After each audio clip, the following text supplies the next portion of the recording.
Hello and welcome to the channel. As always, I'm your host, Morgan. We live in a time where information is quite literally at our fingertips, and that should be fantastic. Unfortunately, what this means is that misinformation is also quite literally at our fingertips. This point can be demonstrated if you just take a quick scroll through your favorite social media platform. You'll notice that you're bombarded with different posts and maybe links to news articles, and it may or may not actually be clear if the information being presented to you is reliable or not. We also live in a time where popular news sites have been called out for reporting on news that is less than reliable at best and complete fabrication at worst. So you might be sitting there thinking, what is the average everyday person to do? How can you combat the possible misinformation being spread? And how can you be confident that your opinions and your thoughts about the world are being based on reliable information and facts? Well, the good news is that's what we're here to talk about in this video. So since I have my notes here, I think it's time for you to go ahead, grab your snowflake drink of choice, and let's get into this. Hi, how you doing? So before we get into the content of the video, I just want to ask that if you find any value at all in this, consider liking the video. If you want to see more of me recommended to you, also maybe hit that subscribe button. If you have anything to add to this conversation or any little tidbits or helpful hints, go ahead and pop them down into the comment section below, because that's a very helpful. Knowledge is power, and we want to spread knowledge here. However, if you watch this video or any part of it and think, I have no idea what I'm talking about, and you feel like it is your responsibility to let me know, go ahead and put that down in the comments too, because after all, I should know if I have no clue what's going on in the world, shouldn't I? All right, thanks for listening. Let's get into the video. First, we need to talk about media bias. And we're gonna start off our conversation by looking at the research guide from the Harvard Library that I do have linked down below. It is pretty good as far as a resource goes, especially when you're starting to jump off into learning how to critically consume news and take things like media bias into account. The guide looks at two of the most popular bias checking sites, AdFonts and AllSides, and it does compare and contrast them and also note some of the drawbacks. So we're going to take a look at the two main charts that each site provides and take a look at them real fast. We're going to start here with this chart from AdFonts.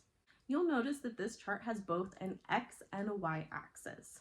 On the X-axis, it's showing the left versus right bias of a particular news source. Right in the center of that X-axis, we see labeled a middle or center news source. If you move out on either side, left or right, you'll get the skews. So skews left or right. And then a little further out, we have a strong left or right bias, depending on what side you're looking at. Out further from that, we get a hyper-partisan left or right bias, and then the most extreme is obviously most extreme on the two ends. And as you move in either direction, left or right, it's just saying that this source of media that you are looking at has more of whatever political bias it is falling under. So if it's falling towards the right, it might have this very strong right bias. Or at the left, maybe it's an extreme left bias. These are important things to know because the bias is going to change how a particular news source is talking about any story and any tone or any message that it might be trying to convey. On the y-axis here, you'll see that they're looking at the reliability of the source, with the least reliable source at the bottom all the way up to the most reliable and most factual at the top. Something that you want to notice when you look at this chart is that in general, you'll see that the more center-leaning news sites also correlate with the most factual and most reliable news sites. And that is a theme that will carry on no matter where you're going, because in general, as you're getting more extreme one way or the other, you're dipping more into the realm of opinion and potential misinformation. It's also important to note here that the AdFonts media chart and their whole bias checking site doesn't stop at just written media and online articles. They also take things like podcasts and broadcast or video journalism into account. Whereas popping over to All Sides, which is not a bad source, but you do need to note that it is limited to the written, mostly online content. They don't really take any other things into account in their fact checking, bias checking. Well, they're not fact checking, they're bias checking. So excuse me there and my little stumble on words. But All Sides, looking at their chart, you'll also see that there is no y-axis. They are looking only at that left, right, or center lean, and they don't break down the left versus right quite as thoroughly as AdFonts. They have our center, and then leans left to right, and then that just strong left or right bias. One source is not necessarily better than the other, especially if you're just looking at bias and not the factuality as well. But the one with the more information will give you a bit of a clearer picture. However, if you're just looking for the quick bias on an article, then one or the other is pretty good, and they're going to be about the same if you're just looking at that left, center, right. From here, the Harvard Guide does go on to talk about critically consuming news, fact-checking sites, including those biases of those fact-checking sites, and some of their suggestions for good choices for selecting your news. And also they have suggestions for news databases to use. So I do suggest that if you only look at one of my sources today, that be the one you look at. It's a pretty easy read to click through, and what they have linked is pretty helpful. So my suggestion, go take a look at that source. But this brings us to the question of, why do we even care about bias? Well, like I mentioned before, bias can impact how a particular source is reporting on an issue and the way that facts are presented and being interpreted. It may be intentional or unintentional, but it is important to note that, because bias can lead to misinformation being generated. And again, that may or may not be intentional depending on the source that you're looking at. In general, the sources that are going to have that more center bias are going to correlate with higher factuality, because they are not reporting the facts with the lens of that left or right side. They're just trying to neutrally present the facts, and you're gonna get a higher factuality just based on that.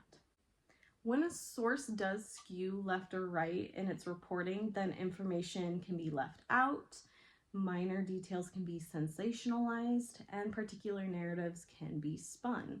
It's important to note that this can all be done intentionally or unintentionally. So just because a source is skewing one way or the other does not necessarily mean that they are intentionally trying to mislead anyone, but that bias is there, and that bias does need to be taken into account.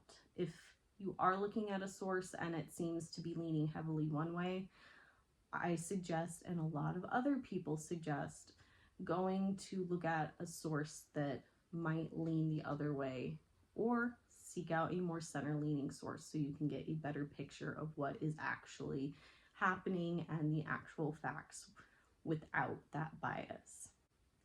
And it is also important to not just understand the bias of news sources, but also the bias of people on social media. And I'm not just talking about big influencers, I'm also talking about the average people that are just posting for their friends and family that you may interact with on a daily basis. Just like news sources, biases can cause misinformation to be spread with or without intention in your average everyday people. Every single person has an inherent bias. Using myself as an example, I'm very open that I have a very left-leaning bias.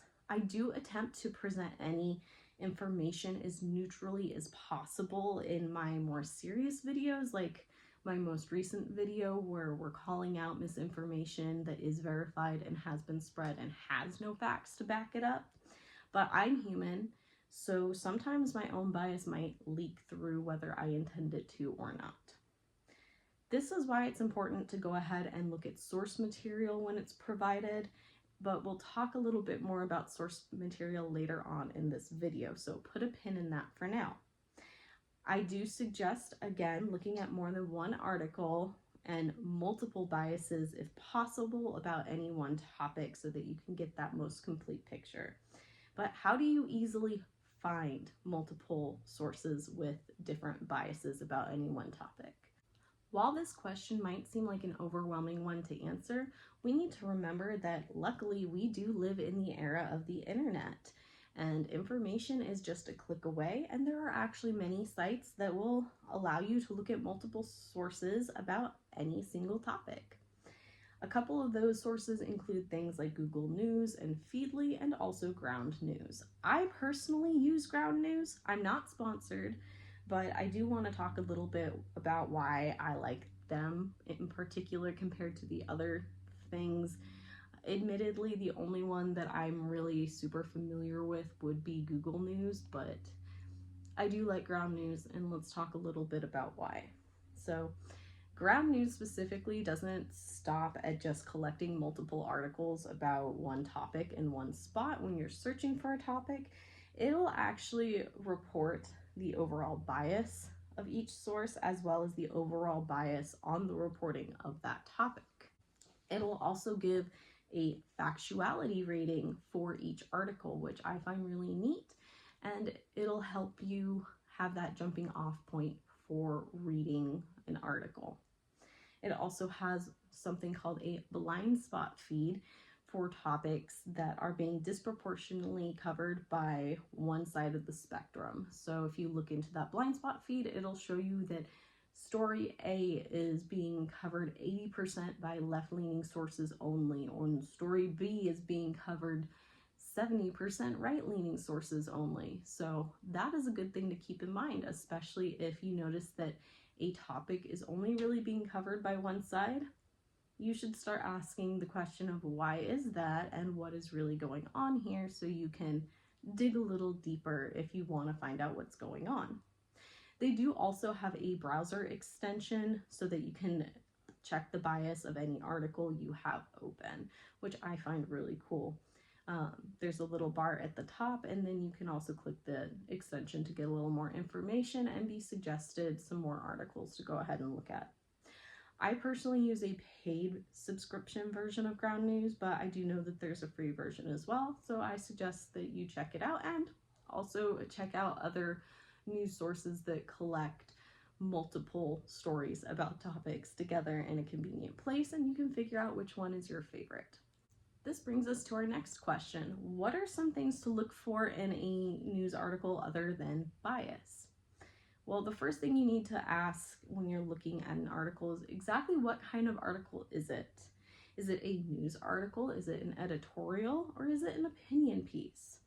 Editorials and opinion pieces are exactly that, opinions, and should not be weighted the same as a reputable news article. Reputable sources will clearly label articles by type. So somewhere under that title, they should say that it's an editorial, or that it's a news article, or this is an opinion piece, or maybe blog. There are a lot of terms that can be used to designate the various different types of opinion pieces, and it is important to know what you're looking at because they are going to vary a lot, and they're also going to differ very hard from an actual news article. So if you're not sure what kind of article you're looking at because you either can't find the label or the label's not there, then here's some things you can look for to figure it out. First, you're going to look at the tone of the article. In general, the tone of an actual news article will be neutral. while an editorial or opinion piece may have a clear emotional tone that's trying to lead you to a particular conclusion. You're also going to want to look at the choice of words. News articles tend to have a more formal word choice, while editorials and opinion pieces tend to make more casual choices with their language to be a little more relatable. It is important to note, however, that some legitimate news articles may also use some more casual language to make it easier for people to engage with and actually understand the information that is being passed on in that article. And then the other thing that you need to look at if you're trying to figure out what kind of article it is the points of views being offered. News articles will often offer more than one point of view, especially on topics that are going to be hot button issues that are being hotly debated. Editorials and opinion pieces, on the other hand, will very rarely offer more than one point of view unless they are responding to a point of view. So keep that in mind. The tone, the choice of words, and the points of view that are being offered and how those points of view are being presented. The other question that you want to ask when you're looking at an article is, does it clearly cite its sources, and what kinds of sources is this article using? A reliable news article will always make it very clear where any claim or fact comes from. They will clearly cite the source of any quote or claim and or link back to the actual source material. The most reliable news sources are going to tend to use more primary sources over secondary sources. Which brings us to the next question. What is a primary source and what is a secondary source? Primary sources are first-hand evidence created at the time of the event. They include things like diaries, memoirs, speeches, direct interviews, photographs, video footage, data, and laboratory results. When looking at a primary source, it is still important to keep track of and know any biases that the original author of that source may have had. Secondary sources, on the other hand, are created by someone who was not there at the time of the event and are crafted using the primary source material. They're considered one step removed from whatever is being discussed. Some examples include things like textbooks, biographies, political analysis, and commentaries. News articles can also be considered a secondary source if they're reporting on primary sources. One thing that I have noticed when I research for my own videos is that sometimes a news article will link back to another news article that then has the primary source material linked within it. So they're not just citing that primary source material, they're also referring to the reporting in that article that they linked back to, which would be our secondary source. So that is definitely something that you should keep in mind when you are checking out source material. It is important to note that while primary sources are generally preferable to secondary sources, most primary sources are not going to be without bias, and many secondary sources are actually reliable. However, reliability is still going to depend where the source comes from, and no matter what, unless it's just cold hard data, you're still going to want to find any biases before you make a definitive conclusion. So where exactly can reputable sources be found? Well, if you're looking for the best of the best when it comes to source material, scholarly journals will have the best and most recent peer-reviewed research articles. They can be found using academic databases, but are usually behind some pretty steep paywalls. So they're not exactly accessible for your average everyday person, and I myself am only able to access a lot of them because as a alum of my university, I still have logins and access to anything that they've paid to have access to. I personally am of the opinion that published research should not be behind paywalls, but that's a topic for another video. That's another soapbox to get on. We need to stay focused here. So where exactly can the average person find reliable source material? Well, that's going to depend where exactly you're looking. So I'm going to talk about both physical and digital sources. Let's start with some reliable physical sources. So you're going to look for recent edition encyclopedias and textbooks. Those are going to usually be the best physical source material that is available to the average everyday person. Biographies are also not a bad choice, but you want to keep in mind any biases from the author, because not all biographies are written with a neutral tone.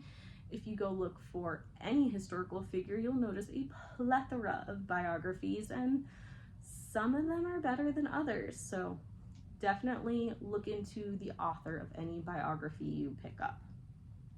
And then also nonfiction works using up-to-date source material, so the most recent research and data.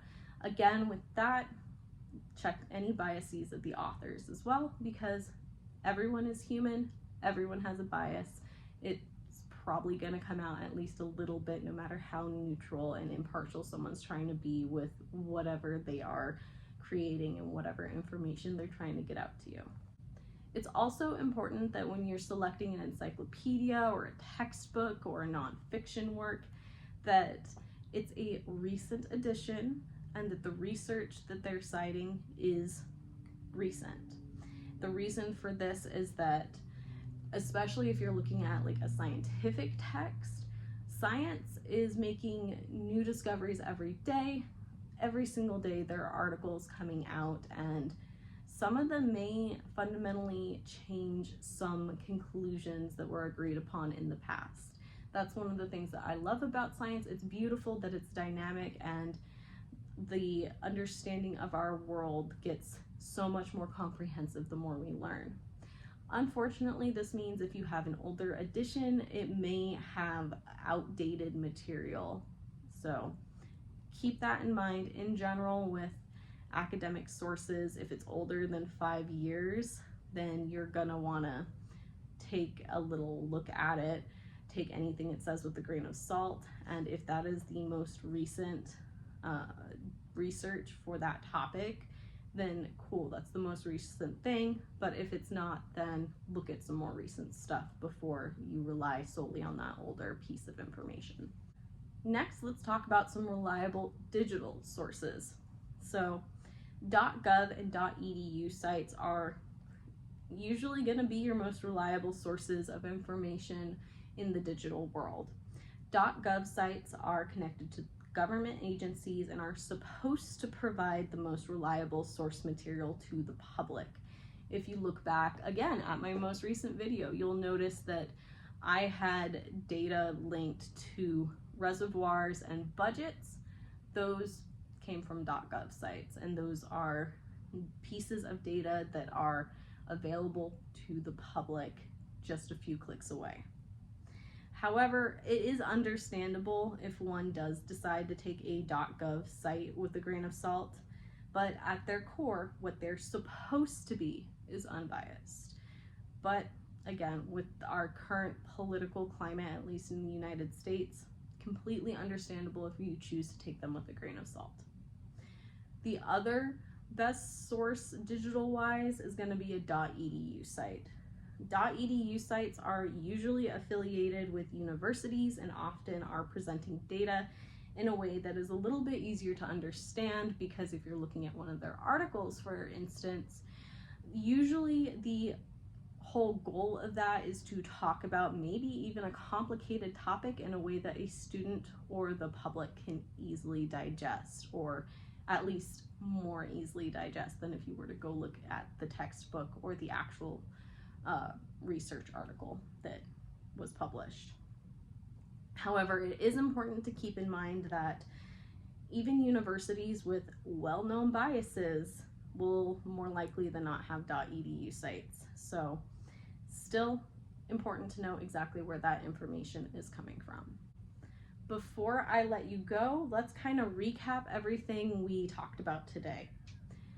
The internet has allowed us to access more information than ever, but that means we also have more access than ever to misinformation. So we need to be equipped to find reliable source material and information. The first thing that you're going to want to look at is the bias of any article or source that you are viewing. In general, the more center-leaning sources and articles are going to correlate with a higher factuality. Second, you should also look at what kind of article it is that you're viewing and identify the tone, word choice, and what points of view are being presented. In general, legitimate news articles will offer more than one point of view when applicable, and they're also going to be more center-leaning and have higher factuality. And then third, you should look at the source material cited in any article that you're looking at. If there are no sources cited, that's automatically a red flag. The most reliable sources will usually cite primary sources, while primary sources are going to be preferable to secondary sources. Secondary sources can be reputable and reliable as well. Primary sources are also not free of potential bias, so keep that in mind when you are looking at them. When looking for sources on your own, the best ones will use up-to-date data and research at their base. Online.gov and .edu sites are generally considered reliable sources. Considering the current political climate, it is completely reasonable to take .gov sites with a grain of salt.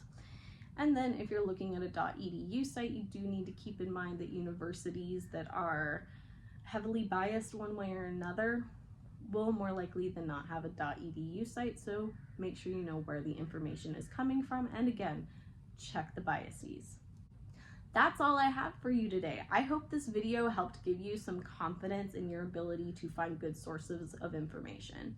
Speaking of good sources of information, all of my sources are linked down in the description below, just like they are in all of my videos.